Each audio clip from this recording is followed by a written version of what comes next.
Hey guys, आज हम बात करने वाले हैं कि कैसे ही पाकिस्तान ने कश्मीर को एक लड़ाई का अखाड़ा बना के पीछे से उसको हड़पने की कोशिश करते आए हैं, उसके ही बारे में। मैं कश्मीरी पंडितों के एक्सोडस के ऊपर एक डिटेल सीरीज बना रहा हूँ। ये उस सीरीज का तीसरा एपिसोड है। अगर आपने पिछले 2 एपिसोड नहीं देखा है तो लिंक डिस्क्रिप्शन में दी हुई है, जाके ज़रूर देख लेना। तो ज़्यादा समय बर्बाद ना करते हुए चलिए आज की वीडियो शुरू करते हैं।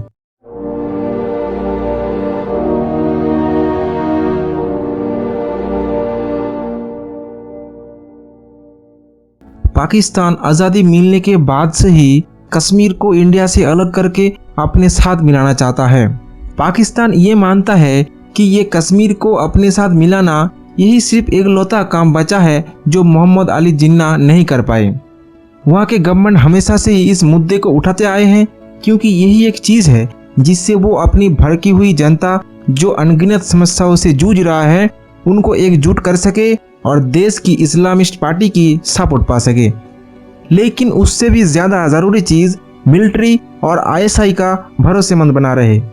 कश्मीर को हड़पने के लिए पाकिस्तान ने बहुत बार इंडिया को लड़ाई के मैदान में खींच के ले गया, लेकिन हर बार उसे मुंह की खानी पड़ी। 1971 की लड़ाई में हार के बाद पाकिस्तान ने 27 जून 1972 को शिमला एग्रीमेंट में शांति एस्टेब्लिश करने के लिए साइन किया था और आखिरकार कश्मीर को छीनने के लिए दोबारा कोई लड़ाई नहीं करेगा, इसका भी वादा किया था। लेकिन लातों के भूत कभी बातों से नहीं मानते हैं। उसने फिर एक नया रास्ता अपनाया कश्मीर को हड़पने के लिए, जिसका नाम था प्रॉक्सी वॉर।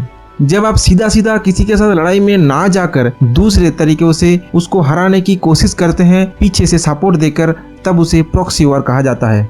यानी हाथी के दांत खाने के कुछ और दिखाने के कुछ और।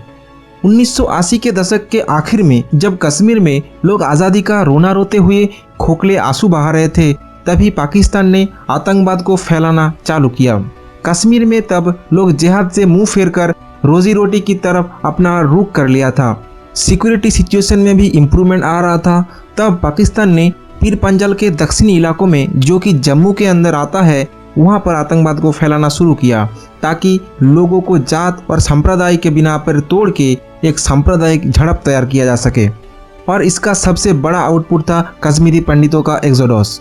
पाकिस्तान कितना डिस्परेट था इस चीज़ के लिए, उसका अंदाज़ा अब 90 के दशक में हुए अनगिनत आतंकी घटनाओं से लगा सकते हैं।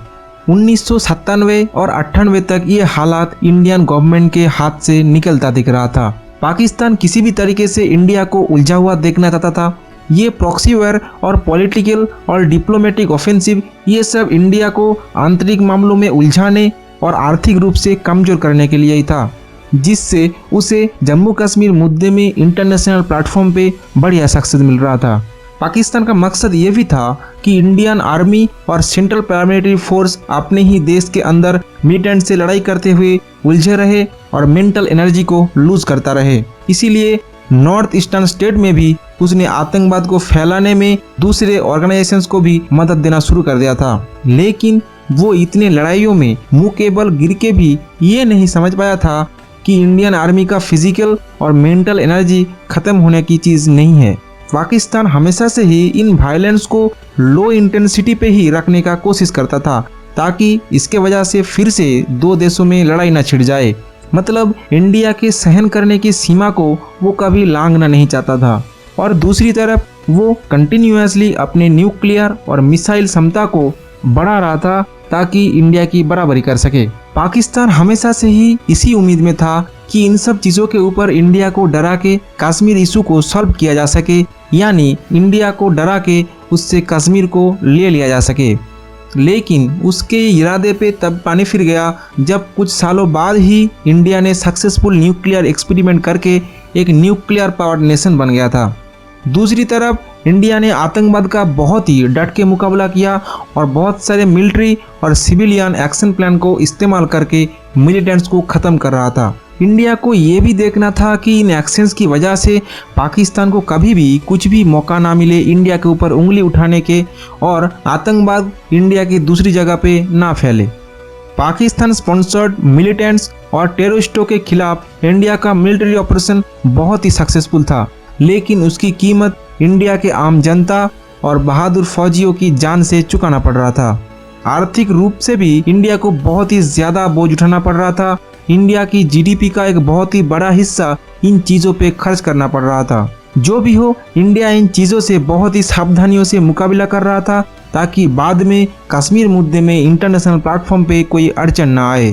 पाकिस्तान ने आज़ादी मिलने के बस कुछ ही महीने बाद ही अक्टूबर 1947 में कश्मीर के ऊपर हमला कर दिया था, क्योंकि वो कभी भी ये बात एक्सेप्ट ही नहीं कर पाया कि कश्मीर ने उनको छोड़ के इंडिया से जुड़ने का फैसला किया था। लेकिन ये बात उसे हजम नहीं हुआ और इसीलिए दोनों देशों के बीच आज़ादी मिलने के तुरंत बाद से ही कश्मीर को लेकर करीब 50 सालों तक लड़ाई चलता रहा। कश्मीर जैसे इन दोनों देशों के बीच एक लड़ाई का जरिया बन गया था। मतलब कश्मीर अगर पाकिस्तान के साथ मिल जाता तो शायद ये प्रॉब्लम्स कभी आता ही नहीं, क्योंकि इंडिया कभी भी दूसरे से किसी भी चीज़ को छीनने जैसा घटिया हरकत कभी नहीं करता। और शायद ऐसे ही और भी कई वजहों से कश्मीर ने खुद इंडिया के साथ मिलने का फैसला किया, ना कि पाकिस्तान के साथ। और पाकिस्तान गवर्नमेंट आज़ादी मिलने के बाद से ही कश्मीर को अपने देश के साथ मिलाना एक अधूरे काम की तरह देखता आया है। और पाकिस्तान के हिसाब से इसका एकमात्र सल्यूशन है कश्मीर को उन्हें दे देना, जो कि उनके लिए एक वो सपना है जो कभी भी पूरा नहीं हो सकता। पाकिस्तान जब 50 सालों तक बहुत सारी लड़ाइयों से कश्मीर को नहीं ले पाया और दुनिया के सामने बार बार शर्मिंदगी उठानी पड़ रही थी, तब उन्होंने अपना न्यूक्लियर वाला पत्ता खेला। उसने अपनी न्यूक्लियर पावर की ताकत के सामने इंडिया को झुकाना चाहा, क्योंकि पाकिस्तान इंडिया से पहले ही न्यूक्लियर वेपन्स बना लिया था। इसीलिए उसने इससे इंडिया को डराना चाहा, लेकिन ये प्लान भी काम नहीं किया, क्योंकि इंडिया किसी के सामने कभी भी झुकना नहीं सीखा। जब ये प्लान भी फेल हो गया, तब पाकिस्तान उसका अगला कदम बढ़ाया, जिसका नाम था प्रॉक्सी वॉर। इस प्लान का सिर्फ एक ही मकसद था, इंडिया को हजारों बार पीछे से वार करके खून से लाल कर देना, जो कि आगे जाके हुआ भी।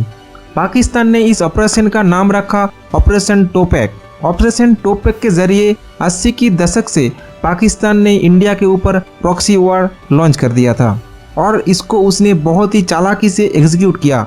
तब की पाक प्रेसिडेंट जनरल जियाउल हक का ये कहना था कि कश्मीरी मुस्लिम्स के दिमाग में धर्म और सांप्रदायिकता इस कदर घुसा दो कि वो लोग खुद ही जिहाद के रास्ते में चले जाएं और कश्मीर के लोगों को इंडिया के खिलाफ करके उनसे ही लड़ाई कराया जाए, ताकि पाकिस्तान सीधा सीधा लड़ाई से बच सके। और उन्होंने आगे ऐसा किया भी।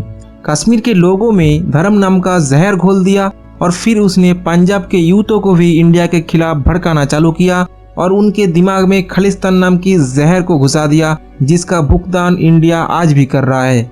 पाकिस्तान का इंटेंशन सिर्फ इंडिया को इन दोनों स्टेटों के बीच उलझता हुआ देखना था। पाकिस्तान इस आशा के साथ ये चीजें कर रहा था ताकि इंडियन आर्मी इन दोनों जगहों पर ज्यादा दिनों तक उलझते रहे और इससे इंडियन आर्मी की ग्रेड नीचे गिर जाए। और अगर कभी पाकिस्तान इंडिया के ऊपर हमला करता है तो पाकिस्तान आर्मी इंडिया से ज्यादा पावरफुल रहे। इस प्लान के जरिए पाकिस्तान डायरेक्ट इन्वॉल्व ना हो करके और बहुत ही कम खर्चों में इंडिया को हराना चाहता था। पाकिस्तान ने इस काम का पूरा जिम्मा इंटर सर्विस इंटेलिजेंस यानी ISI को दिया था। इस काम को ISI के ऊपर सौंपने का एक बड़ा कारण था और वो कारण था अफगानिस्तान वॉर। मैं अफगानिस्तान वॉर के ऊपर एक अलग से वीडियो बनाऊंगा, जिसमें मैं एकदम विस्तार से उसको आपके सामने लाऊंगा। लेकिन आज मैं एकदम शॉर्ट में 3-4 लाइनों में आपको इसके बारे में बताऊंगा। अफगानिस्तान वॉर और कश्मीर में आतंकवाद का फैलना, इन दोनों चीज़ों में एक लिंक था और उस लिंक का नाम था ISI। उस वक्त अफगानिस्तान एक लड़ाई का अखाड़ा बना हुआ था, जहां रशियन आर्मी के साथ तालिबान की लड़ाई चल रहा था और तालिबानों को हथियार और पैसों की मदद कर रहा था अमेरिका, वो भी पाकिस्तान के जरिए। और उस वक्त ISI इस घटना में एक अहम रोल निभा रहा था। ISI तालिबानों को ट्रेनिंग देता था और अमेरिका की सप्लाई किया हुआ हथियार उन लोगों में बांट देता था। वहाँ ISI को गरिल्ला वॉरफेयर के बारे में बहुत ही ज़्यादा एक्सपीरियंस मिल गया था और उसी चीज़ की ट्रेनिंग अभी वो कश्मीर के भटके हुए लड़कों को देने लगा था। अफगानिस्तान में जब रशिया पीछे हटने लगा था, तब अमेरिका से भेजी हुई हथियारों की करीब 60 से 70% वो अभी POK में भेज रहा था। एक रिपोर्ट के मुताबिक अमेरिका करीब $5 बिलियन का हथियार और गोला बारूद अफगानिस्तान में भेजा था। लेकिन 1989 में रशिया के जाने के बाद ये हथियार और गोला बारूदों का एक बड़ा स्टॉक आईएसआई के पास रहेगा था और इन चीज़ों को अब वो पीओके में भेज रहा था आतंकवादियों को मजबूत करने के लिए। ड्रग्स और कोकीन की कारोबार से आईएसआई को बहुत सारा पैसा मिल रहा था। इसके अलावा बाहरी मुस्लिम देशों से उसको डोनेशन भी आता था और बॉर्डर में स्मगलिंग करके भी बहुत सारा पैसा पाकिस्तान के पास आ रहा था और उसने इन पैसों को पीओके में लगा दिया, जहां नया नया कैंप और लॉन्च पैड बन रहा था आतंकवादियों के ट्रेनिंग और रहने के लिए। 1987 के इलेक्शंस में धांधली के आरोपों से ऐसे ही लोग खपा हुए थे और उसके बाद फारूक अब्दुल्ला की करप्ट एडमिनिस्ट्रेशन की वजह से लोग और ज़्यादा गुस्सा हो गए और उन लोगों ने ही फिर आज़ादी का स्लोगन देना शुरू कर दिया था और आईएसआई इसी मौके के लिए रेडी बैठा था लोगों के गुस्से की आग को और हवा देने के लिए। ऑपरेशन टोपेक का 3 स्टेप्स था जो आईएसआई ने तय किया था। पहला, कश्मीर में छोटे छोटे घटनाओं से हलचल पैदा करके धर्म के बिना पे लोगों को बांट के उनमें लड़ाई करवाना, जिसका सबूत था कश्मीरी पंडितों का एक्सोडस। दूसरा, धीरे धीरे एलओसी बराबर घुसपैठ की काम को चालू रखना और जितना हो सके उतना आतंकी को कश्मीर में भेजना और कश्मीर में आके हमला करके लोगों को मारना ताकि इनको रोकने में इंडियन आर्मी लगा रहे।